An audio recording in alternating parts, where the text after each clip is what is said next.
Hey, I'm Galena from Micro Flower Farm. Currently I'm out in our barn because I came out here to put away the dahlias I divided today. So if you follow me, you know I grow a lot of dahlias, and our big dividing, my big dividing process started today, and I've been getting a lot of questions about the tools I like to use. So I thought I'd show you my setup before I put the dahlias away for today. So before I show you the tools, this is the space that I'm dividing in. The shelves are for dahlia cuttings that I start in January, but right now they're just storage of odds and ends. And I just brought in a couple folding tables in here. It looks out over our house. So this room, if I turned around, that's our messy barn right now because we're in the middle of so many projects, and this room is just inside the barn. So my setup is pretty simple. I really dialed in what I like to use. I stock up on bleach, which is all right there because I use that to sanitize my tools in between clumps. And then I have two more heavy duty pairs of clippers for stalks, but the scissors I really like to use, the dividing tools, are these, and these are from Haida Tool. They're Teflon coated, which means they don't rust and bleach. And I actually have extra pairs. I buy a lot of these because this is what I use 90% of the time. They're basically like a bonsai scissor, but the fact that they're coated in Teflon means, as I said, they don't rust in the bleach, which is really important because bleach just corrodes most tools.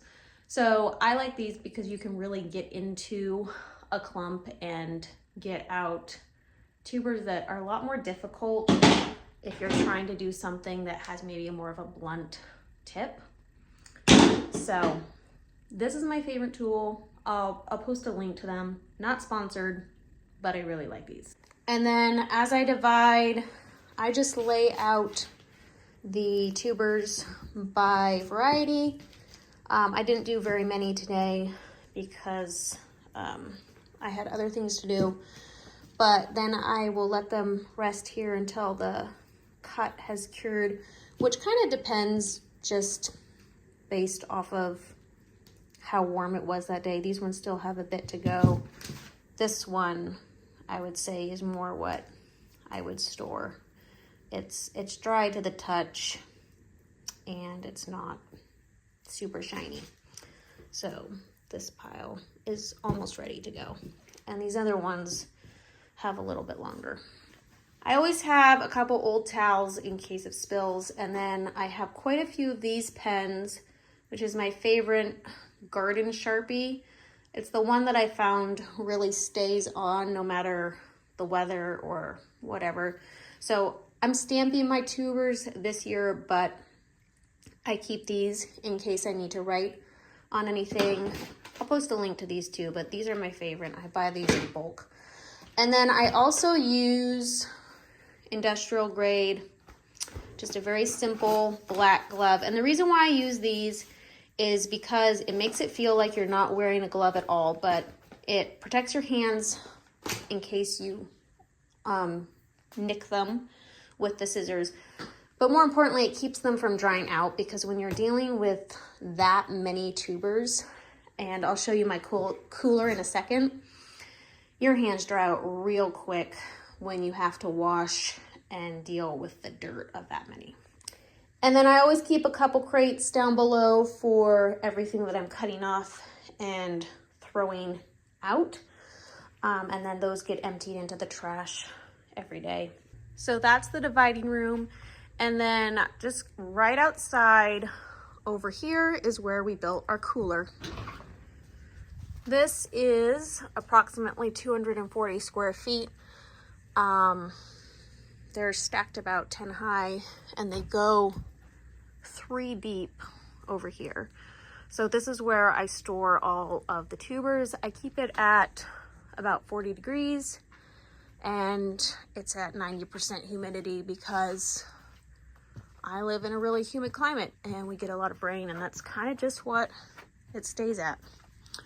I have a little temperature gauge. So as you can see, 42 degrees, 97% humidity. And that's basically what it stays at all winter. These are currently in wood shavings because they've been washed. And then once they're divided, I usually store them in vermiculite.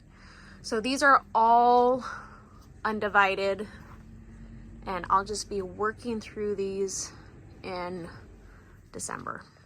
This room was probably the highest priority for me when we moved. You absolutely can store dahlias in different ways, but having something that's climate controlled kind of just takes all the stress out of it. So, especially when you're growing this many. So the cooler used to be 2 stalls. So if you walk out of the cooler, you walk straight out of the barn, and there's the dahlia field. There's our high tunnel that's going up, which I'll give you a tour of soon. And this space is a future cottage garden. Now this pile is basically cow manure, which had all been piled up next to the barn. So we had to get that out. It was like a foot high. So I don't know what I'm gonna do with that yet. I think I will cover it and compost it down more and then use it to amend beds. But yeah, the dahlia field, that's where it was this year. It's gonna be pushed back a little bit farther next year and then extend a lot further down that field.